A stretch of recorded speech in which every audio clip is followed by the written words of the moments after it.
일정한 시간이 되었습니다. 우리 다 같이 일어나셔서 오순절 후 17번째 주일 예배를 경건한 마음으로 하나님 앞에 예배하겠습니다.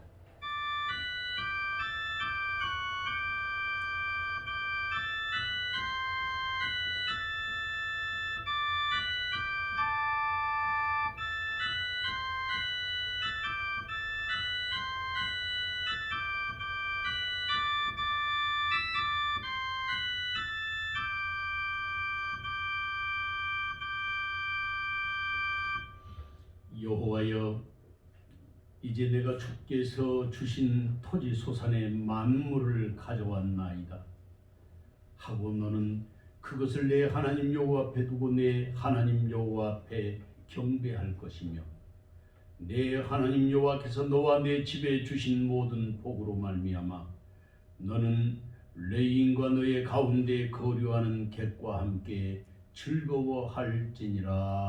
아멘. 거룩하시고 자비로우신 아버지 하나님, 복되고 아름다운 날, 이래되는 첫날을 구별하여 주 앞에 나와 무릎을 연하게 하여 주시니 감사합니다. 코로나19로 얼굴을 대면하지 못하고 예배하던 지난 수개월 동안 주님 우리를 지키시고 인도하여 주시며 오늘 여기까지 이르게 하시니 감사합니다. 어둠의 터널을 무사하게 통과하게 하여 주시고 오늘도 아버지의 얼굴을 구할 수 있도록 은혜를 베풀어 주셨사오니 하늘에서 기뻐하여 주시고 땅에 사는 동안 우리의 삶은 넉넉한 은혜와 사랑으로 충만하게 하여 주시옵소서. 성령께서 예배하는 모든 시간 우리 가운데 운행하시고 한마음 한뜻 되어 예배하게 하여 주시되 오늘도 가정에서 각 처소에서 예배하는 주의 백성들의 심령들이 말씀으로 하나 되고 주의 기쁨 되게 하옵소서. 예배의 시종을 주님께 의뢰하옵고 예수 그리스도의 이름으로 기원하옵나이다. 아멘. 찬송가 28장 찬송하겠습니다.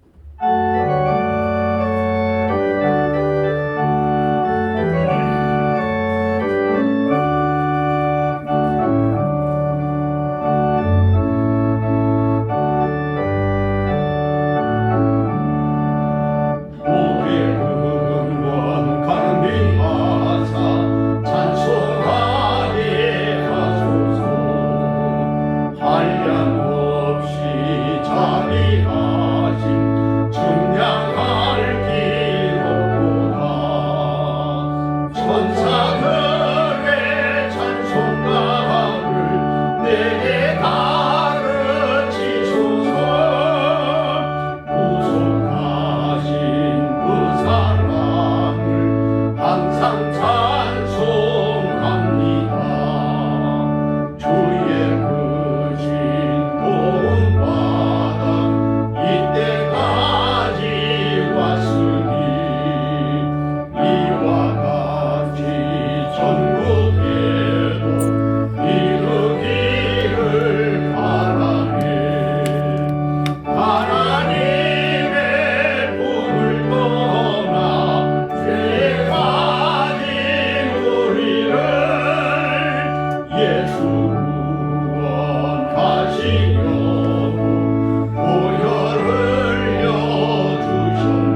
제33번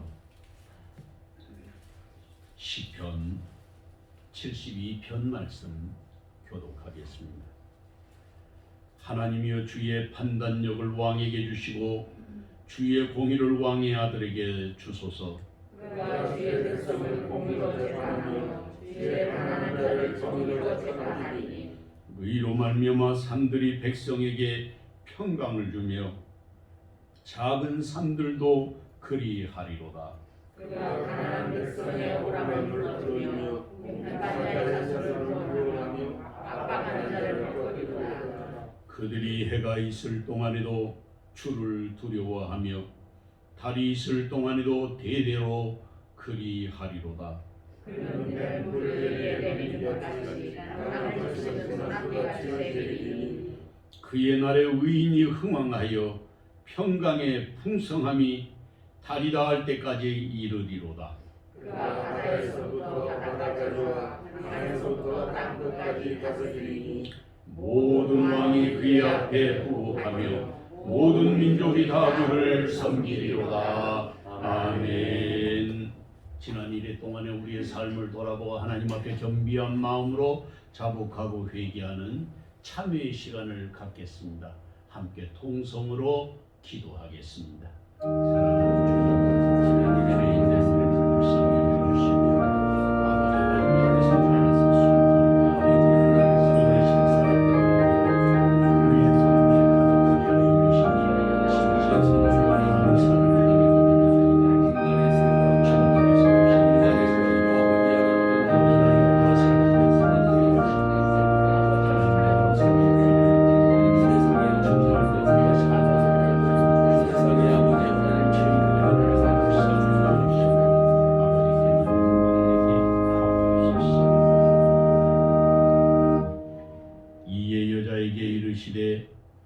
내 죄 사함을 받았느니라. 아멘.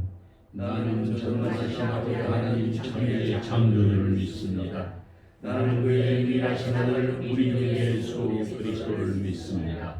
그는 성령으로 잉태되어 동정녀 마리아에게서 나시고 본디오 빌라도에게 고난을 받아 십자가에 못 박혀 죽으시고 장사되기 사흘 만에 죽은 자 가운데서 다시 살아나셨으며 하늘에 오르시어 전능하신 아버지 하나님 우편에 앉아 계시다가 거기로부터 살아있는 자와 죽은 자를 심판하러 오십니다. 나는 성령을 믿으며 거룩한 공교회와 성도의 교제와 죄를 용서받는 것과 몸의 부활과 영생을 믿습니다. 아멘. 다 자리에 앉으셔서 찬송가 212장 찬송하겠습니다.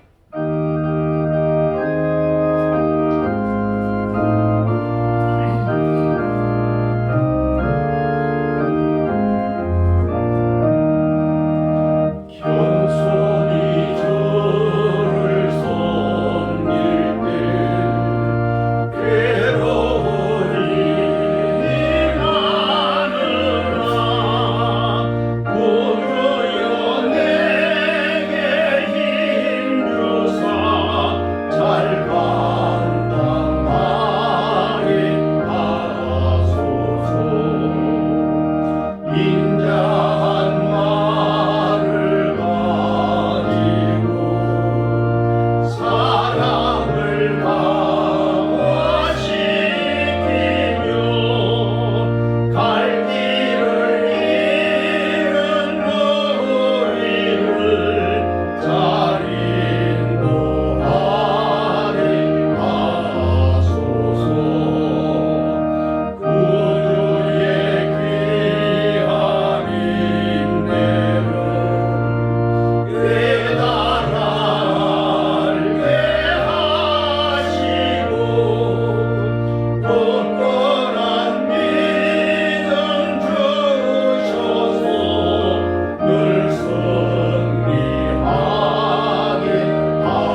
백과를 자라게 하시고 영걸어 있게 하시는 하나님, 우리에게 풍성한 열매를 주셔서 먹게 하시고 오곡이 무르익어 양식이 되게 하심을 감사합니다.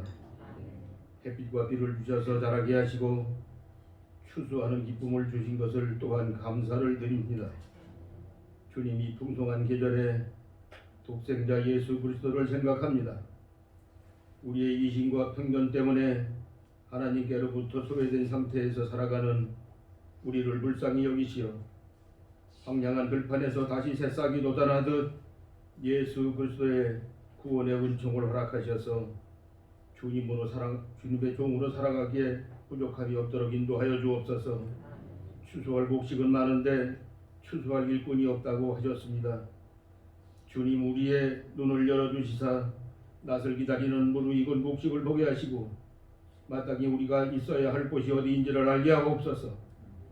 이번 주는 우리 민족의 큰 명절입니다. 흩어졌던 가족들이 한자리에 모여 사랑을 나눌 수 있는 귀한 명절입니다. 그러나 코로나 종국으로 인해 극히 제한된 만남을 가질 수밖에 없는 이 현실을 긍휼히 여겨 주옵소서. 현실은 어려운 가운데 있지만 우리 믿음의 사람들은 영원한 고장 천국을 묵상하게 하옵소서. 주님의 품 안이 우리의 영원한 고향이며 그곳에서 진실한 안식과 평화를 얻게 됨을 다시 한번 깨닫는 귀한 명절이 되게 하옵소서. 이 민족을 사랑하시는 하나님, 이 시대와 이 나라가 주님의 손에 달려 싸우니 이 나라를 붙들어 주옵소서. 이 백성들의 부르짖음을 들으시고 탄식의 눈물을 닦아 주옵소서. 정치와 경제와 사회 윤리가 바로서게 하시며 사람의 묘락에서가 아니라 하나님의 섭리에 의해서 다스려지는 나라가 되게 하옵소서. 특별히 이 민족은 둘로 나뉘어 서로적으로 대결하고 있사오니 이 불행을 거두어 주시고 평화로운 대한민국으로 하나가 되게 하여 주옵소서. 우리 교회를 지금까지 지켜주시고 인도해 주심을 감사드립니다. 하나님 아버지, 주님의 피로 값지고 사신 세영교회가 세속에 물들지 않도록 지켜주시고 항상 정성하여 말씀의 파수꾼이 되게 하옵소서. 교회 안에 세우신 기관과 부서와 구역이 부흥하게 하셔서 이 지역사회에 구원의 빛이 되게 하시고 사명을 성실히 감당하는 교회 되게 하옵소서. 이 시대에 들어서시는 사자 목사님, 성령을 물붓듯이 부어주시고 영육간의 강건함 허락하옵소서. 세우신 가정에도 평강을 허락하셔서 사용의 양떼를 이끌어 가시기에 조금도 부족함이 없게 인도하여 주옵소서. 치료하시고 위로하시는 사랑의 하나님 아버지, 육신의 연약함으로 고통받는 성도 있습니다. 예수 그리스도의 능력으로 치유하여 주옵소서. 연약한 무릎을 일으켜 세우시고 이전보다 더 강건한 모습으로 회복되는 은총이 속히 임하게 하옵소서. 영원한 사랑으로 자비를 베푸시는 하나님 아버지, 주의 전을 사모하면서도 코로나 바이러스로 인해 예배에 참석하지 못하고 영상으로 예배드리는 주의 백성들, 그 영혼을 위로하시사 모든 공예배가 회복되는 복된 믿음의 삶을 허락하옵소서. 누구든지 목마르거든 내게로 와서 마시라. 나를 믿는 자는 생수의 강이 그 배에서 흘러나리라고 하신 말씀대로 우리들의 영혼이 해갈되고 이웃에게도 나눠줄 수 있는 생명의 양식이 충만하게 하옵소서. 명절을 보내는 동안 우상을 섬기는 죄를 범하지 않게 하시고 우리 믿음의 백성들에게 지혜를 허락하셔서 전도의 기회로 삼아 영혼을 구원할 수 있도록 하나님 아버지 은혜를 허락하옵소서. 고향을 가고 돌아오는 길도 주님 안전하게 지켜주옵소서. 해외에 있는 성도들 애로움 당하지 않도록 주님 이루어 주시고 지켜주옵소서. 만물의 주인이신 예수 그리스도 귀하신 이름 위하여 감사하며 기도드립니다. 아멘.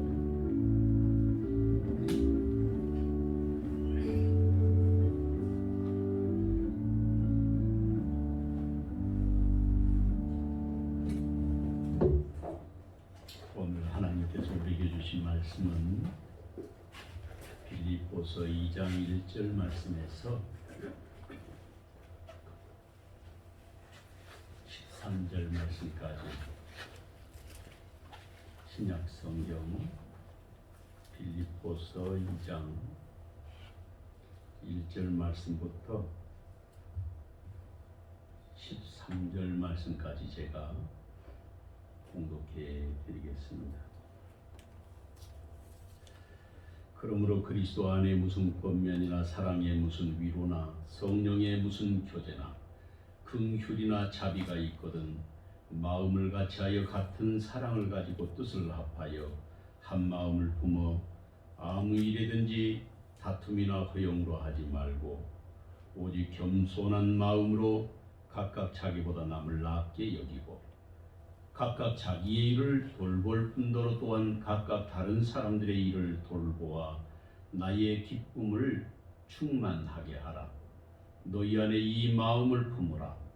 곧 그리스도 예수의 마음이니 그는 근본 하나님의 본체시나 하나님과 동등됨을 취할 것으로 여기지 아니하시고 오히려 자기를 비어 종의 형체를 가지사 사람들과 같이 되셨고 사람의 모양으로 나타나사 자기를 낮추시고 죽기까지 복종하셨으니 곧 십자가에 죽으심이라.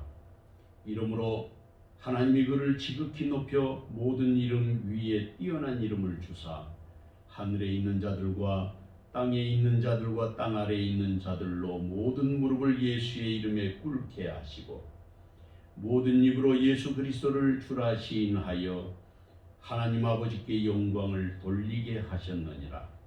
그러므로 나의 사랑하는 자들아 너희가 나 있을 때뿐 아니라 더욱 지금 나 없을 때에도 항상 복종하여 두렵고 떨림으로 너희 구원을 이루라. 너희 안에서 행하시는 이는 하나님이시니 자기의 기쁘신 뜻을 위하여 너희에게 소원을 두고 행하게 하시나니. 아멘. 오늘도 하나님 주신 은혜와 사랑이 저와 여러분에게 함께 하시기를 주의 이름으로 축원합니다. 아멘. 지난 몇 주 동안 비대면 예배로 예배했는데 지난주부터 정부에서 300명 이하 되는 교회는 예배인원, 영상 예배인원이 20명 이내에 예배를 드리도록 하고 또 장소에 따라서 할 수 있게 돼서 사실 오늘 3층도 의자를 다 펴놓고 20개 자리를 지금 마련을 해놨습니다.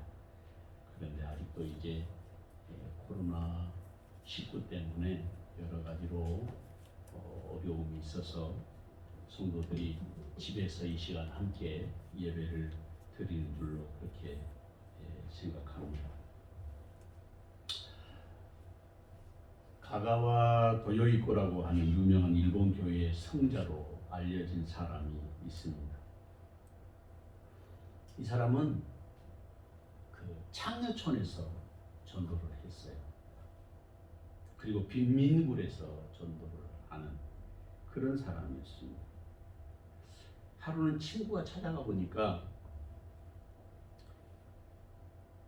너무 형편이 없는 거예요.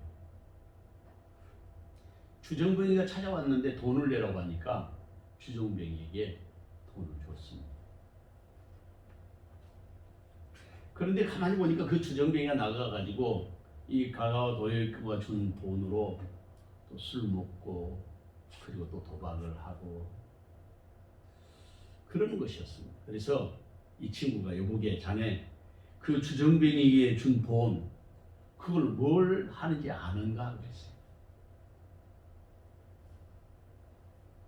내가 보니까 이 주정뱅이가 가서 술 먹고 또 도박하고 온갖 못된 짓은 다 하는데 그걸 알면서도 왜 돈을 주는가? 그랬더니 이 가가와 도요이코가 물론 알고 있다는 거예요. 그래서 그 친구가 그게 처음인가 그랬더니 아니야 여러 번 줬어. 여러 번이 아니라 몇십 번을 준 거예요. 친구가 생각해 보니까 그러면 그 돈을 가지고 가가지고 나쁜 짓을 하고 온갖 잘못된 일을 하도록 하는데 자네가 도움을 주는 게 아닌가. 그렇게 친구가 물으니까 가가와 도요이코가 그런 대답을 했다고 합니다. 좀 더 기다려보자. 조금만 더 참아보자. 그 다음에 이제 저녁에 예배를 드릴 때 보니까 성도들이라고 왔는데 그 성도들이 전부 창녀들만 왔더라는 거예요. 그런데 예배를 드리다가도 주정뱅이들이 와가지고 창녀들을 찾으면 손잡고 나간다는 거예요. 그러니까 이 친구가 또 가가와 도요이코한테 그렇게 말했어요. 이게 예배고 성경가? 이런 상황 속에서 어떻게 전도를 하고 어떻게 예배를 드리느냐고. 자네가 뭔가 잘못된 것 같다고 친구가 이야기했습니다. 악을 조장하고 도와주고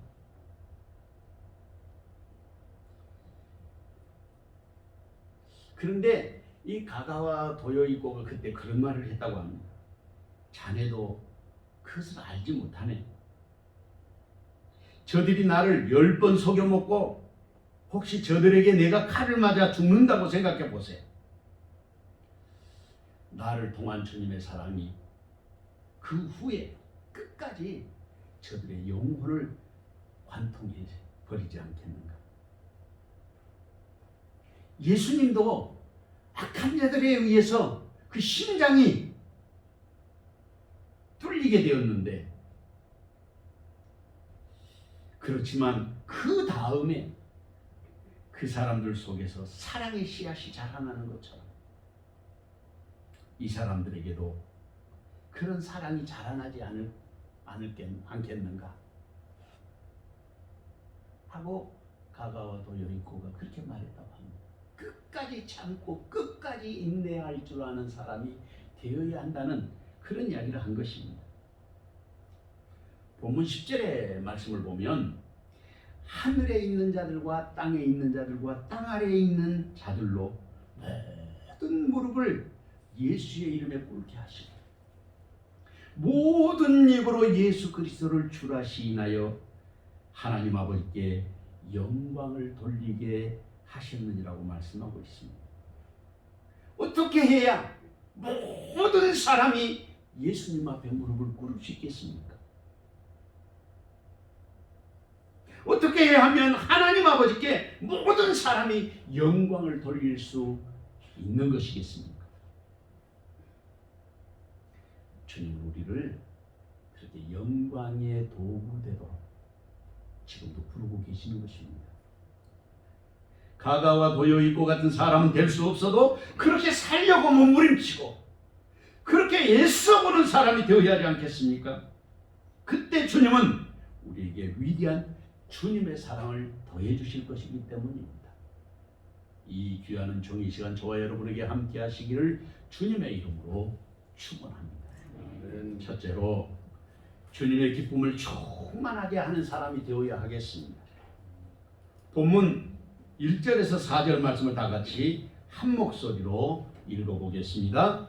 그러므로 그리스도 안에 무슨 권면이나 사랑에 무슨 위로나 성령의 무슨 교제나 긍휼이나 자비가 있거든 마음을 같이하여 같은 사랑을 가지고 뜻을 합하며 한 마음을 품어 아무 일에든지 다툼이나 허용으로 하지 말고 오직 겸손한 마음으로 각각 자기보다 남을 낮게 여기고 각각 자기 일을 돌볼 뿐더러 또한 각각 다른 사람들의 일을 돌보아 나의 기쁨을 충만하게 하라.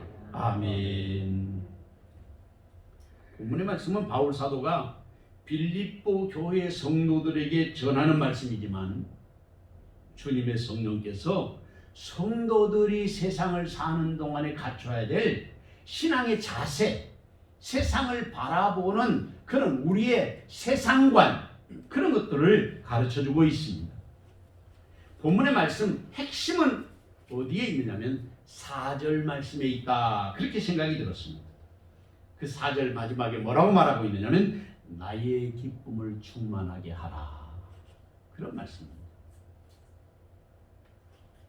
여기서 직접적으로 대상은 지금 빌립보 교회를 개척한 바울 사도의 마음에 기쁨이 충만하게 하라는 말씀이기도 하지만, 그러나 그 바울 사도를 보내신 분, 그가 사도되게 하신 그분이 바로 우리 주님 예수 그리스도이시기 때문에 예수님의 마음에 기쁨이 되는 사람이 되어야 한다 그 말이에요. 어떻게 하면 예수님이 기쁨을 충만하게 가지실 수 있겠는가? 그것을 우리는 본문에서 살펴볼 필요가 있습니다. 여기에 주님의 기쁨을 충만하게 하기 위한 조건이 나타나 있는데, 첫째로는 각각 자기의 일을 돌아볼 뿐더러 또한 각각 다른 사람들의 일을 돌아보는 일이 주의 종들의 기쁨이요 주님의 기쁨이라는 것입니다. 제가 이 말씀을 가만히 생각해 보니까 아주 넉넉한 기술, 수준 있는 사람이 되어라, 그런 뜻이에요. 전문가가 되어야 자기도 잘하고 남도 도와줄 수 있는 사람이 되는 것이죠. 자기가 일을 잘 못하고 미숙하면 남을 어떻게 도와줄 수 있겠어요? 그러니까 여기서 각각 자기 일을 돌아볼 뿐더러, 그 말은 자기 일에 능숙하고 아주 전문가가 되어야 한다고 말이죠. 그리고 또한 각각 다른 사람들의 일을 돌보아주는 사람, 돌보아줄 수 있는 사람이라는 말은 그만큼 실력을 갖추고 그리고 넉넉한 사람이 되어라, 이런 의미의 말씀이라고 할 수 있습니다. 그런 사람이 주님의 기쁨 된다는 것입니다. 역량을 가진 사람. 그래서 그리스도인들은 다른 사람들보다도 훨씬 뛰어난 사람이 되어야 됩니다. 두 번째로는 어떤 일이든지 다툼이나 허용으로 하지 말고 오직 겸손한 마음으로 각각 자기보다 남을 낮게 여기라. 다른 사람을 높여줄 줄 알아야 된다, 그런 말씀입니다. 이것은 그리스도인들이 다른 사람을 대할 때 어떻게 이해하느냐 하는 것을 가르쳐주는 말씀입니다. 세상을 가슴에 품고 살아갈 수 있는 그릇을 준비하라, 그렇게 이해할 수 있는데, 흔히 우리가 큰 나무 밑에 작은 나무는 자랄 수 없지만 큰 사람 밑에 사람은 자란다는 말이 있습니다. 다시 말하면 큰 사람은 사람을 키울 줄 안다, 그 말이에요. 사람을 자라게 해주는 사람. 여기에 어떤 일이든지 다툼이나 허용으로 하지 말고 오직 겸손한 마음으로 남을 낮게 여기라. 다른 사람을 유익하게 하고 돌보아줄 줄 아는 사람. 자기 주장을 내세우는 것보다도 남을 수용할 줄 아는 사람. 이런 사람이 큰 사람, 그런 사람이 넉넉한 사람인 것입니다. 세 번째로는 그리스도인의 성품에 있어서 가장 기본적인 것을 말하고 있는데, 다른 사람을 바른 길로 가도록 권면하는 자가 되어야 한다. 이게 처음에 나와 있어요. 그래서 무슨 권면이나 이렇게 시작하고, 그리스도 안에 무슨 권면이나 이렇게 시작하고 있단 말이에요. 그래서 여기에 이 권면이라는 말을 좀 더 설명해야 될 필요가 있는데, 그리스도인들은 반드시 예수님을 닮아가는 사람이어야 합니다. 그리스도의 장성한 분량에 이르기까지 예수님을 닮기 위해서 늘 몸부림치는 사람이 그리스도인이에요. 이것을 하지 않는다면 그 사람은 예수 믿을 필요가 없는 사람이에요. 그래서 그리스도 예수님을 닮으려면 반드시 여기서 있어야 될 조건이 하나 있는데, 그게 바로 성령의 이끌림을 받아야 하는 것입니다. 그래서 성령의 사역, 성령을 파라클레토스라, 돕는 자라는 뜻이에요. 그러니까 그리스도인들은 돕는 자가 되어야 하는 거예요. 남을 늘 받고 늘 달라고 하는 것이 아니라 어떻게 해서든지 간에 남을 도와주는 그런 사람이 어른 아니겠습니까? 성숙하지 못한 아이들이나 늘 달라고 하지, 자라고 보면, 자라고 나면 어머니도 섬기고 아버지도 섬기고 자녀들도 돌볼 줄 아는 그런 그 안목과 역량이 생기는 거예요. 그것이 여기에서 파라클레토스인데, 클레시스, 권면한다, 도와준다, 그런 의미를 가지고 있는 거예요. 이게 그리스도인들이 가져야 될 기본적인 신앙관, 신앙의 자세입니다. 이것이 첫 번째 성품이고, 두 번째로 다시 또 여기에 담겨있는 성품이 있는데, 그게 뭐냐면 위로하는 것이라는 거예요. 그리스도인들은 위로자가 되어야 한다. 이 위로라는 말을 파라미띠온이라고 그러는데, 사람들을 격려, 그래 그렇게 하면 잘할 수 있어, 꼭 당신은 할 수 있어 하고 격려하고 위로하는 사람, 그것이 두 번째 의미, 그리스도인들이 가져야 되는, 그것이 바로 예수님을 닮아가는 사람의 모습이라는 것입니다. 그 다음에 세 번째로는 성령의 무슨 교제라고 했어요. 성령의 교제, 이게 헬라 말로는 코이노니아라 그러는데 교제한다. 양면성을 가지고 있어요. 첫째로는 인간과의 관계, 우리가 이웃과의 관계를 아름답게 가져가는 것을 교제라, 그렇게 말해요. 그런데 이것만 가지고 있는 것이 아니라 우리는 사람과 하나님과의 관계에서도 아름다운 교제를 가져야 하는 것입니다. 그것이 예배를 통해서 나타나고, 그리고 또 우리의 기도하는 삶을 통해서 나타나고, 그리고 하나님 앞에 섬기고 봉사하는 삶을 통해서 나타나는 것입니다.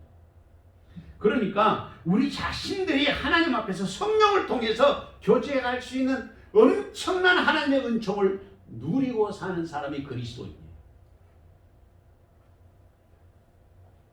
신령한 일에 참여하게 되지 않습니까? 그게 교제예요. 하나님과 교제, 그리고 이웃과의 교제를 이루는 것이 우리 꼭 필요한 것입니다. 또 네 번째로는 긍휼과 자비가 있을 때 가져야 될 자세가 있다고 했어요. 긍휼과 자비가 있을 때 가져야 될 자세. 이 긍휼이라는 단어와 자비라는 말은 거의 비슷한 의미를 가지고 있어요. 사랑의 의미에 포함되는 단어가 바로 긍휼과 자비라는 말인데, 이 긍휼과 자비를 가지고 있을 때는 첫째 어떻게 해야 되냐? 마음을 같이 해라. 마음을 같이 해야 된다. 둘째로는 사랑을 가져라. 사랑을 가져야 된다. 성경에 다 나와 있는 이야기죠. 세 번째로는 뜻을 합하여 한 마음을 품으라. 뜻을 합하여 한 마음을 가시라는 거예요. 그때 나의 기쁨을 충만하게 할 수 있다. 주님은 우리에게 그렇게 가르쳐주고 있습니다. 이것이 그리스도인으로서 예수님을 닮아가는 합당한 믿음의 사람의 모습이라고 그렇게 할 수 있을 것입니다. 고린도전서 10장 32절에서 33절 말씀을 보면, 유대인에게나 헬라인에게나 하나님의 교회에나 거치는 자가 되지 말고 나와 같이 모든 일에 모든 사람을 기쁘게 하여 자신의 유익을 구하지 아니하고 많은 사람의 유익을 구하여 그들로 구원을 받게 하라. 그렇게 말씀하셨습니다. 사랑하는 성도 여러분, 주님은 지금도 우리가 주님의 성품을 담는 사람 되기를 원하십니다. 겸손한 마음으로 각각 자기보다 남을 낮게 여기는 사람이 되어야 할 사람이 누구입니까? 자신의 일만 돌아볼 뿐 아니라 각각 다른 사람의 일도 돌아보아야 할 사람이 누구입니까? 그 자리에 주님은 지금 저와 여러분을 부르고 계시는 것입니다. 이 귀한 종이 시간 저와 여러분에게 함께 하시기를 주님의 이름으로 축원합니다. 둘째로 자기를 낮추고 복종하는 사람이 되어야 하겠습니다. 본문 5절에서 8절 말씀을 다 같이 한 목소리로 읽어보겠습니다. 너희 안에 이 마음을 품으라. 곧 그리스도 예수의 마음이니 그는 근본 하나님의 본체시나 하나님과 동등됨을 취할 것으로 여기지 아니하시고 오히려 자기를 비어 종의 형체를 가지사 사람들과 같이 되셨고 사람의 모양으로 나타나사 자기를 낮추시고 죽기까지 복종하셨으니 곧 십자가에 죽으심이라. 아멘. 주님은 자신의 삶을 한마디로 요약해 놓은 것이 있는데, 그게 뭐냐면 복종이라는 단어. 복종. 그리고 그 복종이라는 말이 바로 예수님의 마음이에요. 하나님이 우리를 부르신 목적이 무엇인가? 그것은 하나님이 우리의 하나님이 되시고 하나님이 나의 하나님 되시고 내가 하나님의 자녀 되는 그 놀라운 정을 우리에게 하나님이 베푸시기 위해서 우리를 구원하신 것입니다. 우리를 부르신 목적이 바로 거기에 있어요. 그렇기 때문에 하나님의 아들이신 우리 주님 예수님을 닮지 않는다면 그 사람은 하나님의 사람이 아닌 거예요. 하나님의 자녀가 될 수 없는 거예요. 반드시 우리는 예수님의 마음을 품어야 하고 반드시 예수님처럼 우리는 그렇게 살려고 몸부림치는 사람이 되어야 하는 것입니다. 그 사람이 예수님의 제자이고 그 사람이 예수님을 따라가는 사람이고 하나님의 부르심에 응답하는 사람이기 때문에 그렇습니다. 그래서 우리는 예수님의 마음을 품어야 합니다.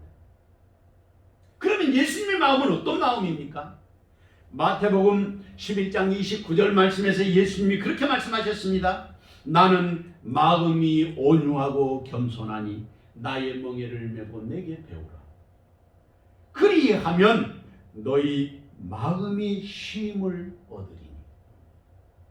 예수님의 마음은 온유하고 겸손하다고 했어요. 우리가 어떤 일을 배우려고 하면 계속해서 연습해야 되잖아요. 제가 어렸을 때에 고등학교 막 졸업하고 75년, 76년도에 이제 부산에 있는 국방부 조병청에 들어갔어요. 총을 만드는 회사인데 저는 마지막 공정에 그 포장을 하는 포장 직장에 들어갔어요. 박스를 밴딩하고 하는 그런 일들도 하고. 근데 그 중에서 이 캐더리 크립이라고 하는 크립이니까 이렇게 끼워 넣는 거 아니겠어요? 총알을 끼워 넣는 그런 아주 얇고 가는 그런 쇳조각인데 그 쇳조각을 거기에다 끼워서 딱 맞추는 거예요. 그 작업을 아침에 출근해가지고 저녁에 퇴근할 때까지 하는 거예요. 그런데 처음 하니까 손도 너무 아프고 손가락이 너무 아파요. 그걸 집어넣는. 그리고 두 번째로는 이게 익숙하지가 않으니까 얼마나 어려운지 몰라요. 그런데 몇 년씩 다닌 선배들을 보니까 하루에도 몇천 개를 하는 거예요. 혼자서. 저는 하루 종일 해도 300개 아주 열심히 해야 400개 할까 말까. 이야. 근데 그게 익숙해지니까 보지도 않고 넣는 거예요. 보지도 않고. 잘하는 사람들. 반복하고 반복하고 또 반복하고 익숙해지는 거예요. 배운다는 말은 익숙해지는 거예요. 자기 것으로 삼는다는 뜻입니다. 그러니까 예수님의 마음은 온유하고 겸손한데 그것을 예수님이 뭐라고 말씀하시냐면 나의 멍에를 메고 내게 배우라. 그렇게 말합니다. 그러니까 배워야 되는 거예요. 그냥 되는 게 아니에요. 나면서가 가지고 태어나는 게 아니에요. 배워야 되는 것입니다. 훈련해야 되는 것입니다. 연습해야 되는 것입니다. 그래야 온유한 마음도 가지게 되고 인내할 줄도 알고 겸손한 법을 배울 수 있게 되는 것입니다. 그게 주님의 마음 아니겠습니까? 그 마음을 배워야 그 다음에 얻는 것이 뭐냐면 쉼을 얻는다. 안식을 얻는 거예요. 주님이 주시는 참된 안식. 다시 본문의 말씀으로 돌아가서 성경은 분명하게 주님의 마음을 품으라 그렇게 말하고 있습니다. 너희 안에 이 마음을 품으라고 그리스도 예수의 마음이니. 그리고 이어서 설명하는 그리스도의 마음이 어떤 마음인지를 가르쳐 주시는데 첫 번째로는 예수님은 근본 하나님의 본체이시지만 하나님과 동등됨을 취할 것으로 여기지 않았다. 늘 낮은 곳으로 마음을 낮은 곳에 두셨다는 거예요. 그것이 예수님의 마음이라는 것입니다. 두 번째는 하나님이시면서도 자기를 비워서 종의 형체를 가져서 사람과 같이 되셨습니다. 사람이 됐다는 말은 피조물이 됐다는 것이거든요. 하나님이 피조물로. 이것은 물론 하나님만이 하실 수 있는 일이죠. 섬기는 사람이 높습니까? 섬김을 받는 사람이 높습니까? 당연히 섬김을 받는 사람이 높은 사람 아니겠어요? 그런데 예수님은 섬기는 자리에 언제든지 먼저 가신 것이죠. 그것이 주님의 마음이에요. 이것이 예수님의 마음이라는 거예요. 세 번째로는 사람의 모양으로 나타나셔서 자기를 낮추시고 죽기까지 복종하셨다고 말씀하고 있습니다. 이것이 예수님의 마음이에요. 제가 이 말씀을 준비하면서 가만히 말씀을 생각해 보니까 끝까지 예수님은 복종하셨다는 거예요. 끝까지. 내가 할 수 있는 데까지만 복종하는 게 아니고 끝까지 복종하셨다. 그것이 예수님의 마음이라는 거예요. 이 마음을 누가 가져야 되느냐? 바로 오늘 주님을 따르고 있는 저와 여러분이 가져야 한다고 성경은 말씀하고 있습니다. 성경의 모든 이야기는 예수님의 이야기입니다. 그래서 요한복음 5장 39절에서는 예수님이 직접 말씀하시기를 너희가 성경에서 영생은 얻는 줄 알고 성경을 상고하거니와 이 성경은 나에 대하여 기록한 것이라. 성경은 예수님에 대한 이야기라고 말합니다. 그러니까 성경 창세기에서 요한계시록 66권을 꼭 짜가지고 약한기에 다려가지고 한 방울로 딱 액기스를 만들어서 똑 떨어지면서 나는 소리가 예수. 그 한 단어만 남는다는 뜻이에요.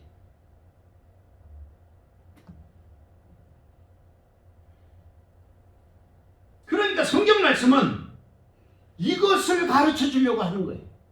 예수님을 가르쳐 주려고 하는 거예요. 예수님이 누구인가? 그 예수님을 우리의 가슴에 품고 살으라는 것입니다. 그런데 사실 누가 어떻게 예수님을 닮는단 말이에요? 불가능한 얘기예요. 그것을 하나님은 알고 계신 거죠. 우리의 힘으로는 불가능한 것입니다. 그래서 우리가 할 수 있는 길을 하나님이 열어주셨는데 바로 성령을 보내셔서 우리를 도와주신 거예요. 아버지께서 우리에게 성령을 보내주시도록 예수님께서 하신 것이죠. 우리는 늘 듣고 말하니까 성령 그러면 익숙하지만 사실은 성령이라는 말은 그대로 풀어보면 거룩할 성자의 영혼 용자 성령, 헬라말로는 하기오스 후니마토스, 거룩한 영이에요. 근데 피조물인 우리에게 그 거룩하신 영이 들어와 계신다는 이 엄청난 사건, 이것이 신비예요. 하나님의 놀라운 신비. 우리가 예수 믿는 것도 기적이지만 하나님의 영이 우리 안에 계신다는 사실보다도 더 크고 위대한 일은 없어요. 근데 너무 그냥 늘 들으니까 그런가 보다 생각하지만 그 거룩하신 영이 어디 계시냐면 바로 우리 안에 계십니다.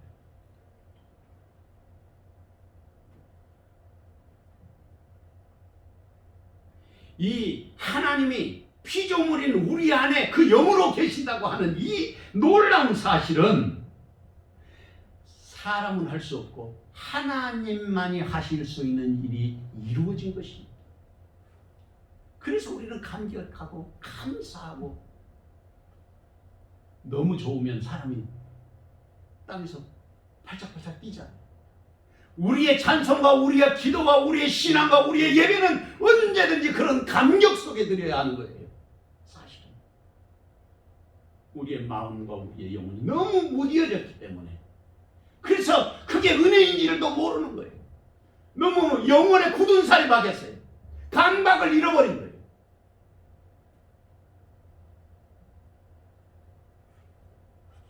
그렇기 때문에 주님 앞에 순종하지 않으면 안 되는, 아니 순종할 수밖에 없는 그 사람이 누구냐면 바로 저와 여러분이라고 말이에요. 그러니까 우리에게 반드시 필요한 것이 있는데 그게 뭐냐? 바로 하나님의 말씀에 대한 순종. 그것이 우리에게 필요한 거예요. 내 생각으로 사는 게 아니라 우리는 말씀으로 살아야 하는 것입니다. 성경에서 무엇이라고 가르쳐주는지 그 말씀을 따라서 순종하는 사람. 이것을 다른 말로 하면 내가 선택하거나 내가 그것을 버리고 취하고 이렇게 하는 것이 아니라 하나님의 말씀대로 자신을 맡기는 자가 되어야 한다는 것이에요. 우리는 너무 자기의 생각대로 살려고 하니까 이것이 우리를 거리끼게 하는 것입니다. 넘어지게 하는 것이 된다 그 말이에요. 다시 본문 7절 이하의 말씀을 보면 오히려 자기를 비워 종의 형체를 가지사 사람들과 같이 되셨고 사람의 모양으로 나타나사 자기를 낮추시고 죽기까지 복종하셨으니 곧 십자가에 죽으시리라. 죽기까지 복종하신 예수님, 그 예수님의 마음을 품고 살아라는 것입니다. 그 사람이 진정한 그리스도인, 그 사람이 예수님의 제자라는 것입니다. 히브리서 5장 8절에서 9절 말씀을 보면 그가 아들이시면서도 받으신 고난으로 순종함을 배워서 온전하게 되셨은즉 자기에게 순종하는 모든 자에게 영원한 구원의 근원이 되셨다고 말하고 있습니다. 사랑하는 성도 여러분, 예수님의 마음을 품어야 할 사람이 누구입니까? 누가 주님을 닮아야 하겠습니까? 누가 자기를 낮추고 죽기까지 복종하는 주님의 제자 되어야 하겠습니까?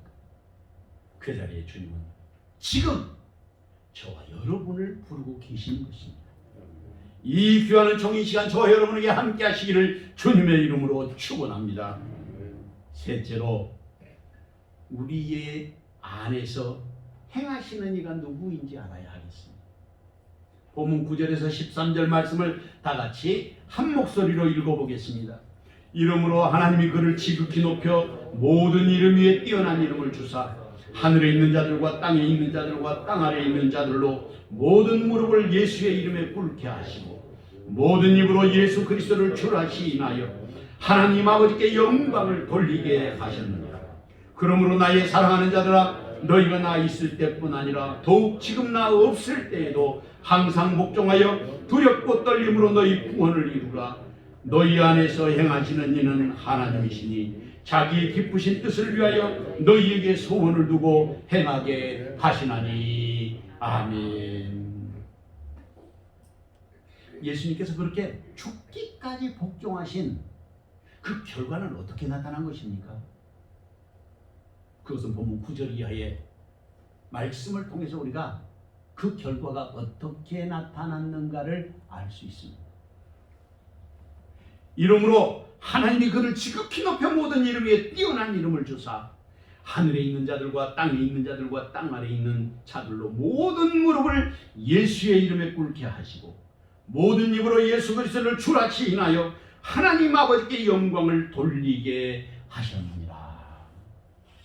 죽기까지 복종하신 예수님에게 주신 하나님의 선물,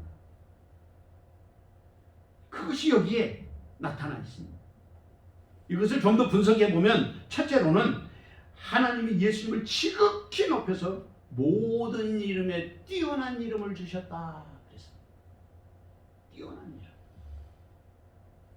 두 번째로는 모든 무릎을 예수님의 이름 앞에 꿇게 하셨다. 하늘에 있는 자들과 땅에 있는 자들과 땅 아래에 있는 자들. 이거는 히브리 사상 속에 담겨 있는 세계관이에요. 그걸 말하고 있는 거예요. 하늘이라는 건 우리가 알고 있는 하나님께서 계시는 하늘, 천군 천사가 있는 그 하늘을 말하고, 땅에 있는 자들이라는 말은 지금 우리를 말하는 것이고, 땅 아래에 있는 자들이라는 말은 죽은 자들까지도 포함해서 하는 것입니다. 이것을 삼천층이라고 합니다. 이게 유대인들이 가지고 있는 세계관인데 우리나라 사람들은 이 세계관을 우리도 갖고 있어요. 제가 우리 필리핀에 선교하는 그 장순현 선교사님 이야기를 들으니까 우리가 지금 주로 망얀족을 선교하고 있잖아요. 그 교회를 지었는데 그 망얀족들이 너무너무 가난해요. 가난해도 보통 가난한 게 아니라 흔히 우리말로 이야기하면 진짜 찢어진 가난해요. 그 사람들이 근데 몽골리안이에요. 왜 이야기를 하려고 그러냐면 몽골리아는 엉덩이에 푸른 반점이 있다는 거죠. 그 사람들이. 근데 신기하게도 따갈록 족속들보다도 이 몽골리아인 망얀족들이 갖고 있는 생각이 성경에서 이야기하는 생각하고 비슷하다. 몽골리안들은 그래서 훨씬 더 복음을 잘 받아들인다. 이건 선교사님이 하는 이야기니까 다른 종족들보다도 몽골리안들이 훨씬 더 복음을 잘 받아들인다. 그 세계관이 같기 때문에 그런 거죠. 세 번째로는 모든 입으로 예수를 그리스도를 주라 시인하여 하나님께 영광을 돌리게 하였다고 그렇게 말하고 있습니다. 여기에서 우리에게 주시는 교훈이 무엇입니까? 성경은 일관되게 가르치는 것이 하나 있습니다. 그게 뭐냐면 말씀에 순종하라. 하나님의 말씀에 순종하는 사람이 되라. 이게 창세기에서부터 요한계시록까지 전체를 꿰뚫고 있는 하나님의 말씀의 교훈이에요. 순종. 그런데 놀랍게도 하나님은 억지로 하지 않으시는 거예요. 귀신들이 역사할 때 보면 무병이 걸리게 해가지고 아주 병원에서 진단으로도 알 수 없는 아주 이상한 질병에 걸려서 결국에 신내림을 받고 귀신을 섬기면 그때 낫게 해주는 그런 억압적인 방법으로 하나님은 절대로 접근하지 않으셔요. 성령은 늘 우리의 인격을 그대로 존중해 주세요. 제가 이 말씀을 준비하면서 가만히 생각해 보니까 왜 그렇게 하시는가? 우리를 하나님의 형상으로 만들어서 그래요. 제가 이것을 깨달으니까 얼마나 감사한지. 하나님의 형상으로 만든 우리가 그렇게 귀하기에 예수님이 십자가에 달려 돌아가시면서 자기의 생명까지도 모조리 다 주시면서 우리를 구원하신 거예요. 우리의 세상적인 것으로는 잘 배우고 못 배우고 잘생기고 못생기고 가진 자 못 가진 자 다 있지만 하나님 앞에서는 모두가 다 하나님의 형상으로 지어진 존귀한 자들이라고. 와, 이게 보통 비밀이 아니에요. 그래서 성령께서 우리가 하나님의 형상으로 지어진 존재이기 때문에 실제로는 하나님같이 행세를 하고 살아요. 자기 멋대로 한단 말이죠. 그런데 그 속에서도 하나님의 말씀을 듣고 스스로 결정해서 하나님 앞에 순종할 줄 아는 그런 믿음의 삶으로 우리를 초대하고 계시는 것입니다. 본문 12절 말씀을 보면 그렇게 시작하고 있어요. 그러므로 이것은 앞에서 이야기한 모든 말씀들의 결론으로 결과적으로 그런 뜻이에요. 바울 사도가 빌립보 교회 성도들에게 그렇게 말합니다. 그러므로 나의 사랑하는 자들은 너희가 나 있을 때뿐 아니라 더욱 지금 나 없을 때도 항상 복종하여 두렵고 떨림으로 너희 구원을 이루라. 너희 구원을 이루라는 것입니다. 바울 사도는 우리가 예수님의 제자 되는 일에 어떤 자세를 가지고 살아야 할 것인지를 말씀하고 있는데 그것은 우리에게 주신 최고의 기쁨이 바로 예수님을 닮아서 예수님의 종으로 살아가는 것이 아니겠습니까? 그래서 우리가 어떤 믿음의 자세를 가지고 살아야 할 것인가? 그것은 첫째도 둘째도 셋째도 항상 주님의 말씀에 복종하고 두렵고 떨림으로 너희 구원을 이루라는 것입니다. 우리가 성경을 읽으면 그냥 이 말씀이 아무런 걸림돌 없이 그냥 가슴으로 와 닿지만 가만히 말씀을 생각해 보면 너희 구원을 이루라. 이 말씀은 좀 틀린 것 같아요. 왜냐하면 구원은 전적으로 하나님께 속한 것으로 우리가 알고 있는데 어떻게 우리 보고 구원을 이루라고 하는 것일까? 구원을 이루라는 말은 도대체 무슨 의미를 가지고 있는 것인가?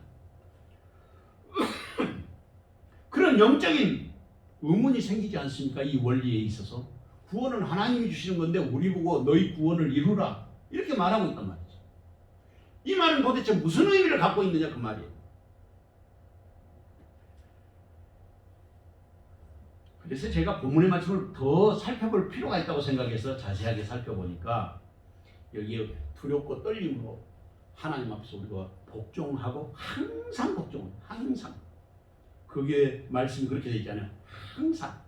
언제는 하고 싶을 때 하고 또 싫으면 안 하고 이게 아니라 항상 복종하는 거예요. 그리고 두렵고 떨림으로 너희 구원을 이루라. 구원이라는 말은 소테리아라 그러는데 그 다음에 이루라라고 하는 단어가 있어요. 이 말씀을 보니까 이 구원을 이루라고 하는 그 말이 헤아우토 소테리안 카테르가제스테라는 말이 이게 아주 핵심이에요. 이루라 하는 말이. 사실은 이루라는 것이 우리가 이루는 것이 아니고 하나님께서 이루어 주시지만 하나님의 이루어 주신 그 일을 너희가 이루는 것처럼 활동하고 일을 하라. 이것을 다른 말로 표현하면 하나님은 우리와 함께 일하기를 원하신다. 동역하기를 원하신다. 이렇게 해석할 수 있어요. 이 본문이. 문법적으로 조금 어렵게 설명한다면 이것이 헬라어에만 있는 디포넌트, 중간대 디포넌트 해석인데 우리가 구원은 받았어요. 근데 그 받은 구원을 내가 이루는 것처럼 하나님과 함께 일을 해야 된다. 그런 뜻이에요, 이게. 우리 성경으로는 완전하게 해석이 안 되지만 원어 성경에 보면 그렇게 해석할 수 있어요. 이게 제 개인적인 해석이지만 그렇게 하나님께서 하시는 목적이 뭔가? 왜냐하면 그것은 바로 나를 하나님의 자녀로 부르셨기 때문에. 아니, 다른 측면에서 설명하면 우리가 하나님의 자녀이니까 하나님처럼 살게 하기 위한 하나님의 신비가 여기에 감춰져 있는 거예요. 와, 이 말씀 얼마나 신비하고 놀라워요. 하나님의 자녀로 부르셨으니까 하나님처럼 살아야 되잖아요. 그러니까 구원을 이루어야 되는 거예요. 그게 주님의 제자들의 삶의 자세고 오늘 우리가 예수님의 마음을 품어야 되는 이유가 바로 거기에 있는 거예요. 정말 놀라운 일이 아닐 수 없어요. 이 본문을 가지고 제가 지난 거의 30년 우리 교회에서 본문을 가지고 설교했는데 수십 번 했지 않겠어요? 근데 할 때마다 새로. 할 때마다. 그래서 그것을 설명하는 게 바로 본문 13절이에요. 13절 말씀을 보면 그렇게 말하고 있어요. 너희 안에서 행하시는 일은 누구라고 그랬어요? 하나님이다. 우리 안에서 행하시는 이가 하나님. 그러니까 우리가 행하면 누가 행하시는 거예요? 하나님이 하시는 일이에요. 이런 신비가 어디 있어요? 이런 놀라운 일이 어디 있어요? 우리 안에서 행하시는 이가 하나님이시니 자기의 기쁘신 뜻을 위하여 너희에게 소원을 두고 행하게 하시나. 아니, 우리가 하는데 자기의 기쁘신 하나님의 기쁘신 뜻을 행하게 하기 위해서 우리 안에서 소원을 두고 행하게 하신다. 정말 놀랍지 않습니까? 하나님이 우리가 피조물인데 피조물 우리 안에 오셔서 우리로 하여금 하나님처럼 살아가게 하시는 거예요. 하나님께서.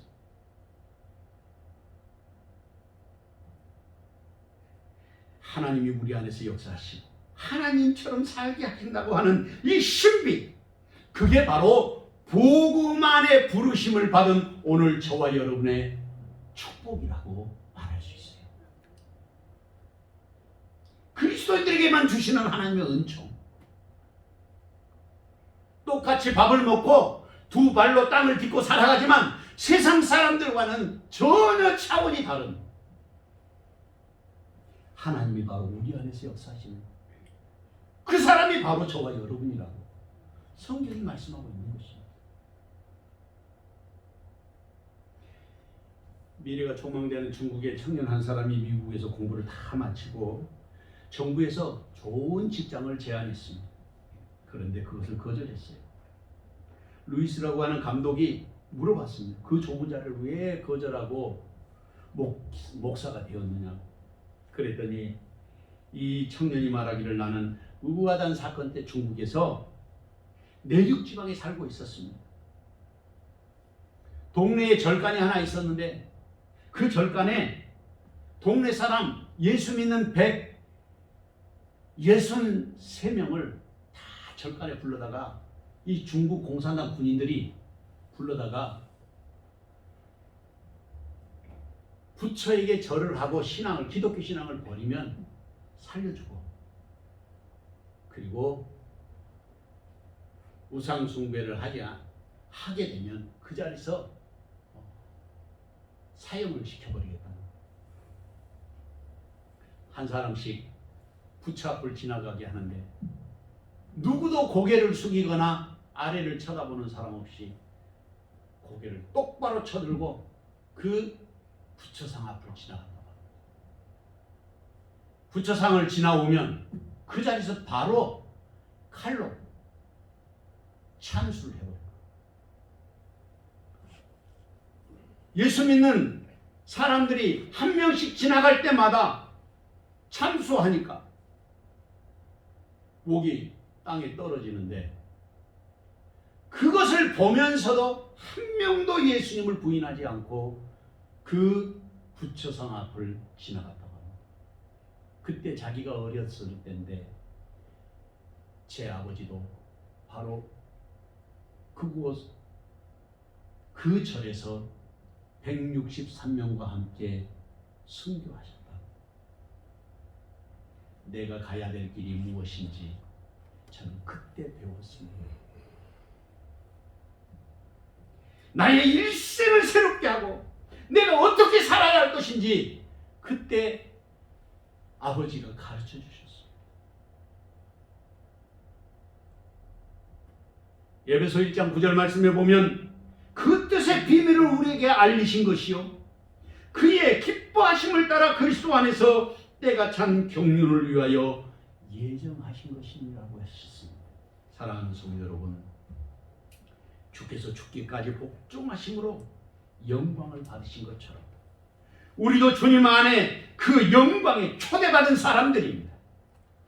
항상 복종하고 두렵고 떨림으로 자신의 구원을 이루어야 할 사람이 누구입니까?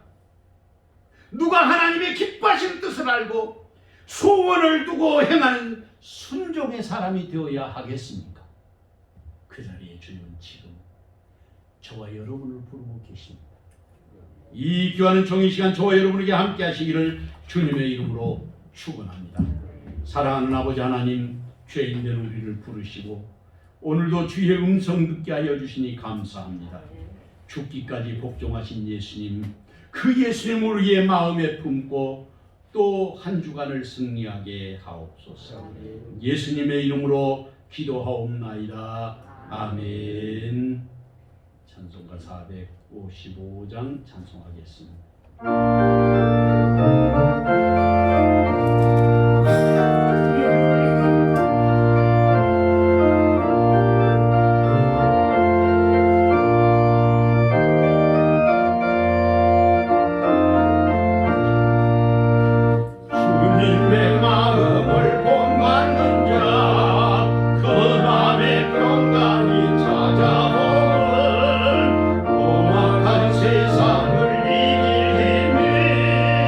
하늘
복되고 아름다운 날 9월 마지막 주일, 주의 은혜와 사랑으로 하나님의 성산에 우리를 불러 모으시고 예배하게 하시니 감사합니다.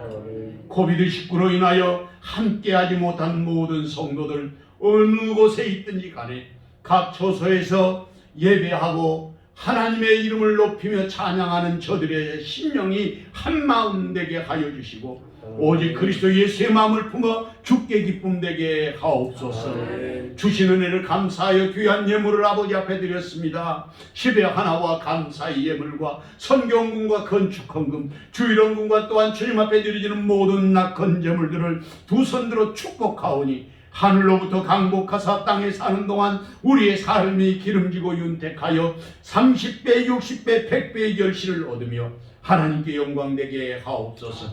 우리의 자녀들을 축복하오니 복되게 하시되 시대와 역사에 일꾼되게 하여 주시고 머리 될지언정 꼬리 되지 않도록 주께서 은혜를 베풀어 주시옵소서. 예수님의 이름으로 기도하옵나이다. 아멘. 교회 소식 전해드리겠습니다. 오늘 처음으로 이제 대면 예배를 우리가 드렸는데 지하 본당에는 20명, 이게 법적으로 그렇게 되어 있으니까 또 3층에도 자리를 마련해 놨습니다. 그래서 성도들이 예배하실 분들은 함께 오셔서 예배할 수 있도록 그렇게 해주시면 감사하겠습니다. 뉴스를 보니까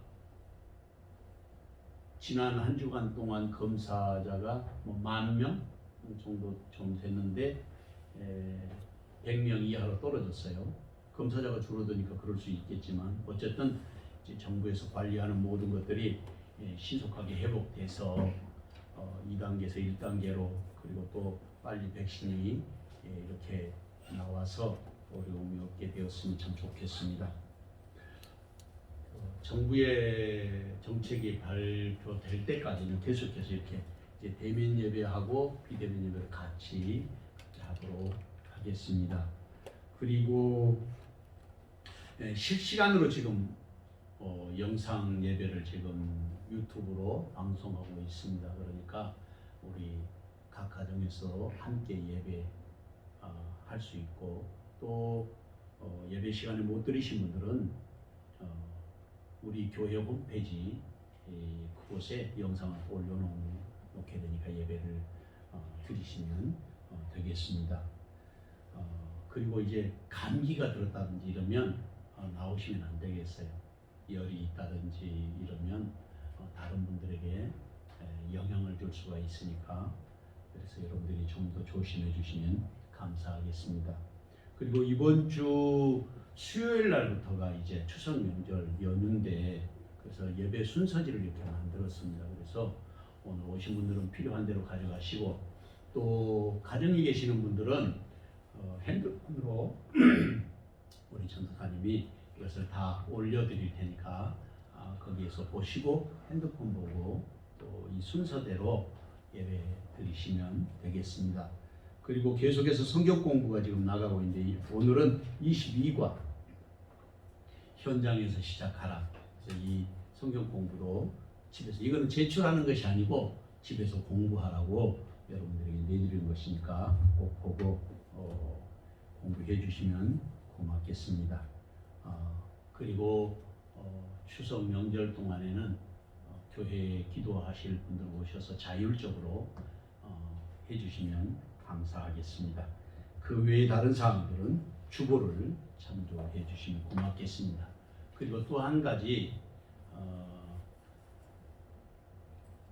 그 뒤에다가 그 까만 옷인데 이 속에 런닝 셔츠 스몰 미디움하고 대자 이렇게 있는데 대자는 많지 않은데 혹시 필요한 대로 가져가시면 되겠습니다. 아이들 주셔도 되고요. 또 이웃집에 전도하실 때 써도 되겠습니다. 이게 우리 많지 않지만 김성랑 목사님이라고 말씀연구회 우리 묵상하는 곳의 목사님께서 또 자기 교회 그 집사님이 저거를 사오더라는데 이번에 너무 많이 남아가지고 교회에서 1,500만 원어치를 구입을 했답니다. 도와드리기 위해서.